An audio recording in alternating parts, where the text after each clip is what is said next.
Hey everybody, welcome back to my Unprocessed Life. So I just finished work and I'm headed to the store to pick up my water. I got to get some greens. Had quite the interesting conversation with Stark Raving Raw about that. Trying to decide whether or not to rotate the kale out of the equation or get some other greens. So, but we are waiting. Payday's tomorrow, so it will be a bit challenging. I got to try to watch the budget really tight today, before tomorrow anyway. So, got to go get some water. Got to get some greens. I got to get some stuff for the boy, and got to get some diapers and all of that kind of stuff. It's been a fun day, but it's been an interesting day at work. So let's see, I left you this morning. I had some green juice this morning, I think 20 ounces or so. I got to work, and maybe within an hour of being at work, I just got super hungry.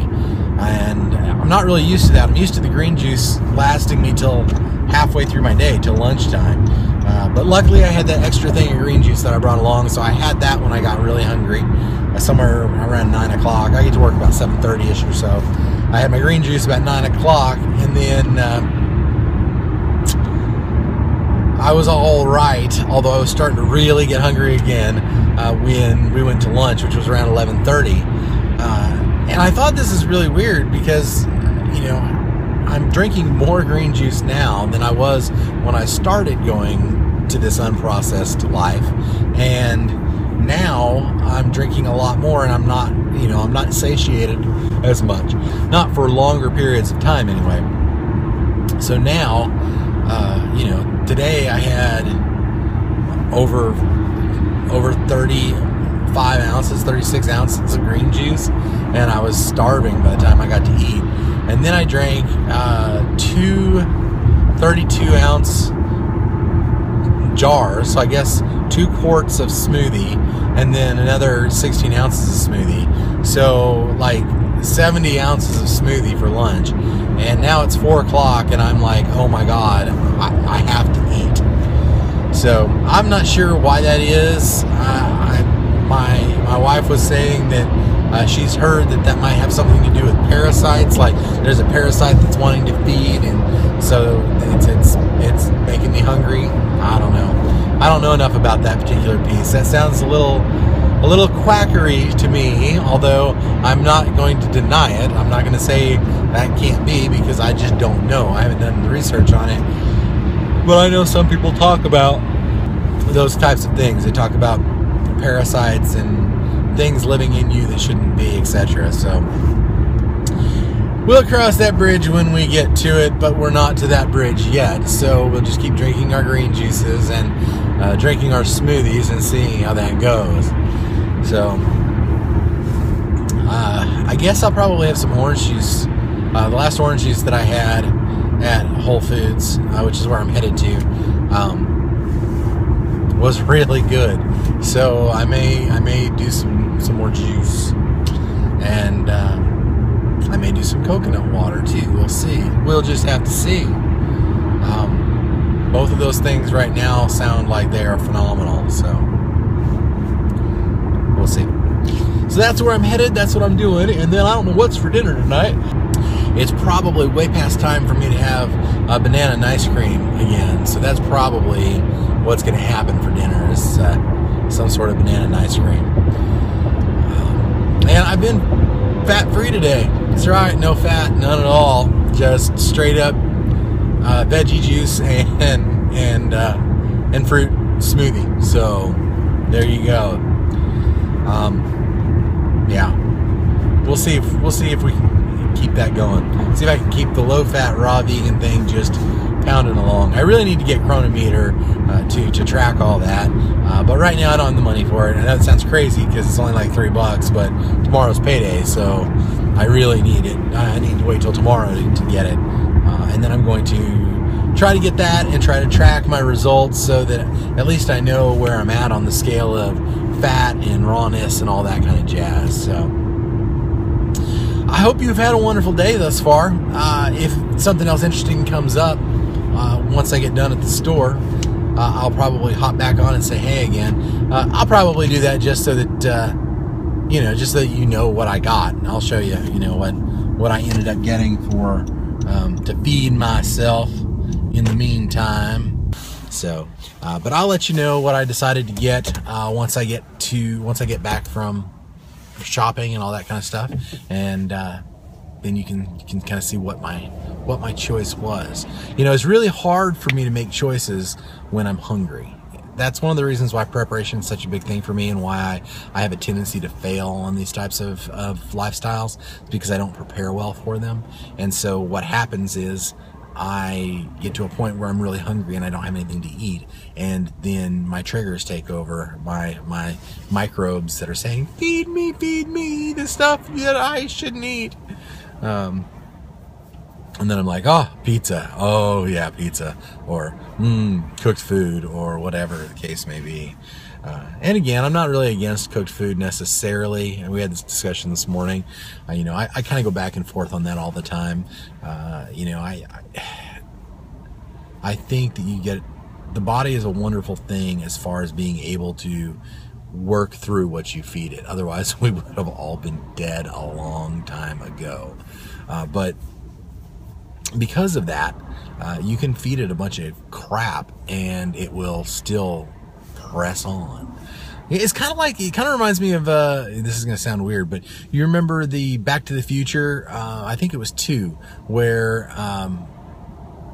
the professor came back and he was like, hey, Marty, it's your kids, and he had that DeLorean, and he had gone from needing the flux capacitor to run off of lightning. It could just run off of like garbage. He's like, oh yeah, I need some of this garbage and stuff to do this. And the thing that was kind of interesting about all that was, he could just feed that DeLorean pretty much any kind of garbage, so lots of different kinds of garbage, and it would figure out a way to make some energy out of it. Well, our bodies are kind of like that. You can feed it a bunch of stuff. I mean, hell, High Carb Hannah just did her potato cleanse, and she ate pretty much nothing but potatoes for like 30 some odd days. And you think about that, potatoes don't have all the essential vitamins and minerals. I'm not saying they're necessarily terrible for you or anything, or you can't subsist on it, because people have done that in Russia and other areas for years and years and years. But what I am saying is that, potatoes may not be the most ideal form of sustenance on the planet. In fact, I know they're not. They're not a bad thing. I'm just saying that, when we're talking about health and so forth, there are different varying levels. And so, when you get something like, High Carb Hannah doing a potato cleanse for 30 days, and she eats, nothing but potatoes. Well, it's actually not nothing but potatoes, but a lot of potatoes. She didn't have any deficiencies. She checked how she was feeling, all that kind of jazz, and whether she was lethargic, and none of that kind of stuff came up. That's one thing about the vegan community, or the raw food community, the plant-based community, is that because they are constantly challenged about their lifestyle and their choices, they have to constantly evaluate everything. They have to constantly evaluate their health. They have to constantly evaluate, their blood work, get the blood work done, so that they can prove to people on a consistent basis, because people just don't believe it. And they have to go, hey, look, I've dropped my cholesterol by X amount of points. I've done this. I've dropped some weight. I'm much healthier now, and so forth. And so because of that, you're kind of in tune to your body a whole lot more than you are when you're just shoving fries and burgers and whatever else in there. And so when she does something like the potato cleanse, does potatoes mostly for 30 some odd days, then you're kind of like, she's fine. She didn't have any adverse effects from it. And, then you realize, hey, your body can pull nutrients out of just about anything to sustain you. Now, whether or not that is good for long term is another question, right? And that's the same argument that most of the medical community makes against vegans, against vegetarians, against plant-based lifestyles is, it's just not sustainable for the long term. It's not palatable, or it's not. none of that's necessarily true. If it's healthy and you can find a way to make it taste good, you know, hey, it's healthy, right? And so, and that's what I'm trying, that's what I've been trying to do, experimenting with, you know, the dates and things like that, to try to, you know, make some things that I find super yummy that I can, you know, subsist on. And, you know, that zucchini hummus, that's one of the things that's helped me continue to stay at a high raw level, because I really like that zucchini hummus. And, you know, granted, it has too much fat for what I want to accomplish, but that doesn't necessarily make it, you know, unhealthy. I mean, it's a healthy alternative to typical hummus in some ways. Not that typical hummus is not healthy. It's just this doesn't have the oil in it, and so that's helpful. Anyway, wrapping this all up, I guess what I'm saying is that there's a difference between surviving and thriving, and there's a difference between eating healthy and doing what's best for your body and doing what's okay for it. What can it survive on? And you know, it can obviously survive on cooked food. It can survive on food that is horrific for it. I mean, the guy at Super Size Me, right? McDonald's for 30 days. He survived, although, man, his blood work was crazy, right? So I guess getting back to where I was going with all of this is that, you know, there's no reason to vilify people for some of their food choices, for a lot of reasons. And it's important to recognize that it's hard to find the truth, because there are a lot of different variables that play into it. So, all right, I'm here at the store. I'm going to grab some yummy stuff and then head back around. All right, just got out of Whole Foods, and I, because I'm pinching pennies, I wasn't able to do the things that I wanted to do, but I think I made the best choices I could. So I had $30 to spend total on everything, and I had to get 15 gallons of water, which was at 39 cents a gallon, somewhere around, what is it, $8, something like that. And then I needed to get some stuff for the kids. I got out of there right at about $26 for everything that I needed, which meant that I didn't have really much money to get something for dinner. So I did the next best thing, the cheapest of all the possibilities. You know, a juice was going to be like $10. Fresh pressed juice is really expensive. And so what I ended up doing was coconut water, which was like $3.70 or something. So it will hit the spot, and it will keep me hydrated and good to go, hopefully till I get home, which is about an hour away. I still have to stop to get some diapers for the little one. So that's what I ended up with. I ended up with some kale for the juicing. So I got some kale to tide us over at least till payday tomorrow. I got some kale, and I got my coconut water. I got the actual water. I got the vegan cheese and cream cheese for the little one. The only thing I didn't get was pizza crusts for him, so I've got to do that while I'm at Walmart, because they didn't have any pre-made here. So that's the update. That's what's happening here in my Unprocessed life. Coconut water.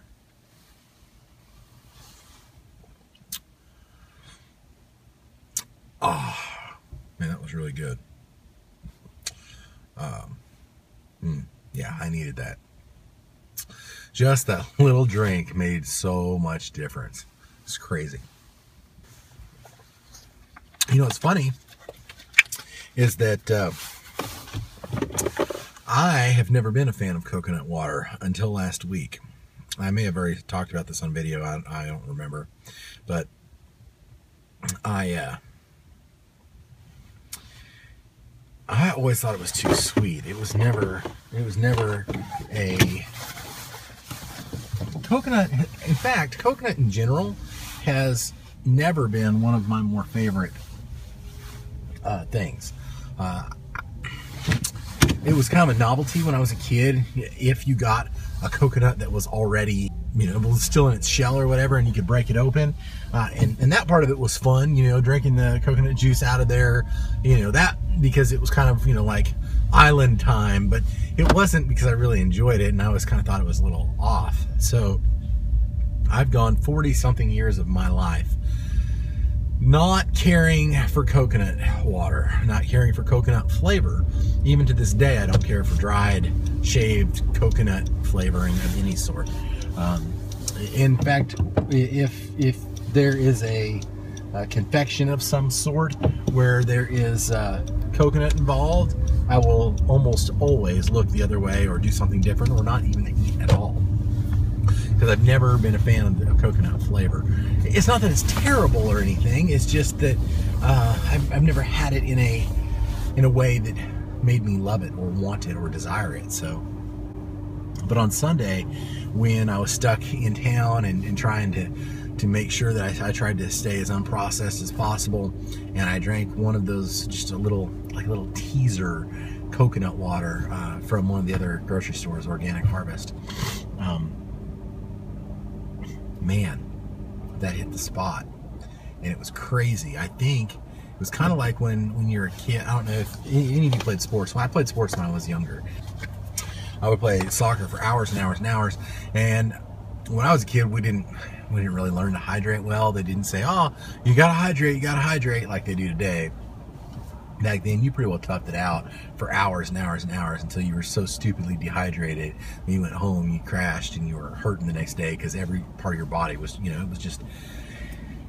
Anyway, if you were ever in that situation, maybe on a long hike with no water or something along those lines, and you got so thirsty, then when you got water, it was like the nectar of the gods, because you know, you were so thirsty, your body just was dying to get that water. It was just like, oh, I have to have it, I have to have it. What ends up happening is your body associates the refreshment of that water as something just wonderful. So I've never had a problem drinking water. But for me, coconut water was like regular water for me. I just, man, whatever. But now,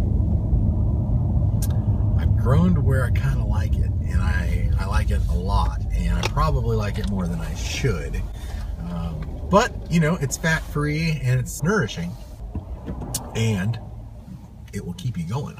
I've heard that coconut water in a dire situation could be substituted for plasma. Blood plasma. So if somebody had lost a lot of blood, you could put coconut water in their veins, and because of the pH balance or the electrolytes that are in it or whatever it is, it could help build back up the blood in your bloodstream. Now, I don't know that for a fact, but I've heard that. You know, could have been from a nutcase, but you know, hey, let me know if I'm wrong. Let me know if I'm right.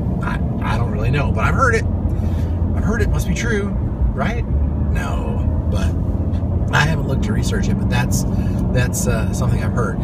So maybe coconut water is magical. Maybe. Right now it seems magical because I feel a lot better. I was starving, and now, I'm feeling pretty good. Feeling pretty good. I don't know how long it'll last, but hopefully it'll last at least until I get home. And then I can get Star Craving Raw to whip me up some of her phenomenal banana ice cream, maybe with some cacao nibs on it. Oh, maybe some date sauce. Ooh, that'd be good too. Who knows? We'll see. We'll just have to see. All right, that's what's happening in my unprocessed life.